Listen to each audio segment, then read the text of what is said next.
figured if you could ride a bike, you could fly a helicopter. I guess I was wrong. Wait a second, how? I just crashed 600 feet from the sky and my helicopter exploded. How do I not have a scratch on me? All right, well, since I'm here, I might as well check out this island.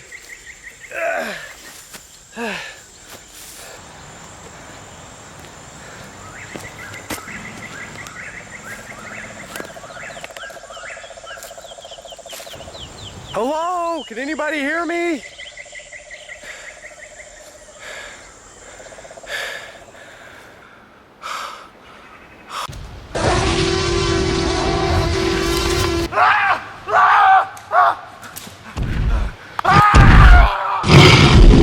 I thought this was a mysterious island, not Jurassic Park. Where's Jeff Goldblum?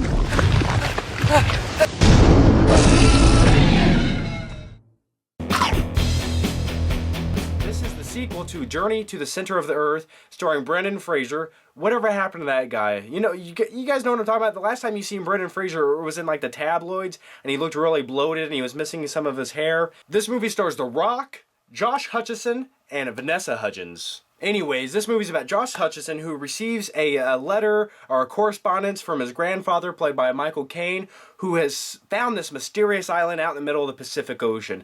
So Dwayne "The Rock" Johnson, who plays Josh Hutcherson's stepfather, is like, okay, you know what, kiddo? I want to connect with you. I'm your stepfather. You don't really respect me, even though I'm really cool. I'm buff. I mean, look at me. How do you not respect me and think I'm cool? I'm The Rock. Look at this. And then he flexes. And Josh Hutcherson says, no, I'm a prepubescent teenager. I don't like my stepfather. I don't like authority. But I'll go to the center of the earth with my Uncle Brendan Fraser, but not with you. Ew. So anyway, their helicopter crashes. Oh, and by the way, Vanessa Hudgens plays a helicopter pilot's extremely attractive daughter. Anyway, let's continue. Helicopter crashes into the island. They're stranded there, and then their adventure begins. So let me first start off by saying this movie really isn't directed at my demographic. I'm a 25-year-old guy who likes hardcore action movies, drama, dramatic. Throw in Batman, I'm happy. Preferably a Nolan-style Batman. Clint Eastwood is always a plus. Keanu Reeves, sometimes. Patrick Swayze, I need that. Roadhouse, Point Break, Shawshank Redemption, The Dark Knight, Batman Begins. Anyway, I'm ranting. Let me get back to this movie real quick. It's more of a family film. And what I can say to that is my family actually did watch this movie. I'll pop it out here and I'll show you evidence. The Blu-ray is in here, but the DVD is gone. And my mom wanted to borrow that. And she said that she and my little sister and little brother actually really enjoyed this movie. The best thing about the movie is The Rock. I love The Rock. He's just a really likable, action-packed kind of guy. And every time he talks, you're just like, you know what? I'm going to listen to you because your biceps are huge and you can choke me out. Anyway, like I said, this is kind of a light movie. There's a lot of CGI, a lot of special effects. And I'll be honest with you, the vivid colors on this movie, once they go to the island, there's actually one scene where they're riding bees. There's one scene where they go underwater at Captain Nemo's ship, and there's like this stingray thing. The colors, the special effects all looked really good on my plasma. I mean, that was one plus. The visuals were kind of just, fun to sit there and go, Journey to the Mysterious Island. Definitely give it a watch. Also, don't do what I did in my childhood. Don't watch Sleepers, the movie with Kevin Bacon where the young boys go to prison. Don't watch that at a young age with your family. So watch this instead. Okay, this next Warner Brothers title that was just released for the first time on Blu-ray is a movie I remember seeing many years ago. It's A Perfect World, starring Kevin Costner. And you know what? Say what you will about Kevin Costner. I always like the guy. I like his kind of twangy, he sounds like he has a Minnesota accent. I know I do too, but right now I have a stuffy nose that isn't helping anything. I've always been a huge fan of Kevin Costner. He's not the best actor ever, but somehow you like him. That's my motto with Kevin Costner. And the movie's directed by Clint Eastwood. Anyway, here's the plot of the movie. It takes place in the early 1960s, and two guys escape from prison, one being Kevin Costner, the other being his creepy cellmate who likes kids a little too much. You'll see it play out in the movie. Anyway, they escape, and while looking for a car, one thing leads to another. They have to take a hostage, and they take this young kid who comes from a conservative family. He doesn't get to celebrate Halloween. They don't, eat cotton candy.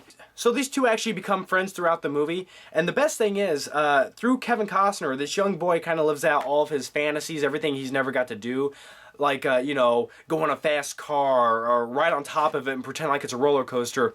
Or at one point, Kevin Costner kind of rubs off on the kid a little bit, and the kid's in a store and he steals a Casper costume, you know, Casper the friendly ghost. He steals that costume and he wears it the rest of the movie. Anyway, this is my type of drama. You know, you got Kevin Costner, that's a plus, and then they're always on the move in the movie. You know, they're kind of like on a road trip, and you got the young kid who, as a child actor, now I hate child actors. I'll put that out there. I hate them, I don't buy into them, but this kid, something about his facial expressions and the way he acts, is I buy into him in this movie, and I actually like his character in this movie because him as a young kid, I can see myself there. I can see myself in his shoes, and I almost see a little bit of myself in him.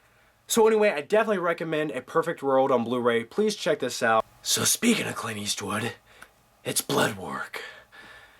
You mean to tell me they put your heart in my body? How about I stick my fist up your ass and take another one? Okay, he doesn't say that in the movie. I don't know where that even came from, to be honest with you. But anyway, now Clint Eastwood in this movie plays an ex-FBI profiler who gets a heart transplant, and the heart that he gets is from a woman who was murdered by a serial killer. And this murdered woman's sister tells him, you know, don't waste that heart.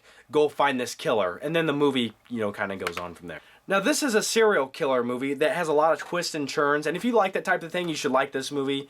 But another thing is the serial killer in this movie. Now, I'm not going to give anything away if you haven't seen the movie, but in my opinion, they make it a little too obvious. You know, to me, it was like, soon as I seen one thing happen, very early on in the movie, I was like, damn it, I know that's who did it. So anyway, guys, those were the 3 movies for this update: Mysterious Island, Blood Work, and A Perfect World. Hey, Kevin Costner, how you doing? You know what? Kevin Costner can kidnap me any day as long as he takes me on an adventure where I can wear a Casper mask. So anyway, guys, let me know your opinions down below of some of these movies. Let me know, did you like them? Did you hate them? Or were there certain things that you liked or disliked? Don't be scared. Get in depth with me. Let me know what you really think. I wish Blu-ray slipcovers had a scratch and sniff.